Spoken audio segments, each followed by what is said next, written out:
Hello guys, welcome back to my channel. আমি আজ চলে এসেছি নরম তুলতুলে ইডলির রেসিপি নিয়ে। So let's go. ইডলি বানানোর এই মিশ্রণটা চাল, কড়াইয়ের ডাল আর ইনো দিয়ে ভালো করে মিক্স করলাম। মানে চাল আর কড়াইয়ের ডালটা মানে মিক্সিতে গুঁড়ো করে রেখে দিয়েছিলাম। তারপর এর ভেতরে ইনো আর একটু নুন, পরিমাণ মতো নুন মিশিয়ে ভালো করে মিশ্রণ তৈরি করলাম। এই যে বন্ধুরা, ইডলিটা আমি প্রেসার কুকারের ভেতর দিয়ে দিয়েছি।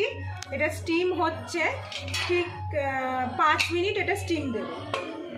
ইডলির চাটনি করার জন্য টমেটো, আদা, ধনেপাতা, তেঁতুল আর লঙ্কা দিয়ে মিক্সি করে নিলাম। দেখো বন্ধুরা, আমার ইডলির মশলা চাটনিটা বানানোর জন্য চাটনির মিশ্রণটা রেডি হয়ে গেছে। এবার কড়াইয়ে তেল দেবো, দিয়ে তাতে সর্ষে ফোড়ন দিলাম, সর্ষে আর শুকনো লঙ্কা ফোড়ন দিলাম, আর এর ভেতরে একটু কারি পাতা দিয়ে দিলাম। সর্ষেটা একটু ফাটলে এর ভেতরে এই মিশ্রণটা দিয়ে দিলাম।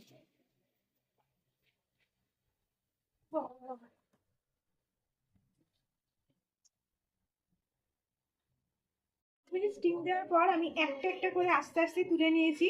দেখো, খুব নরম, একদম তুলতুলে নরম ইডলি তৈরি হয়েছে। So now it is ready for serve.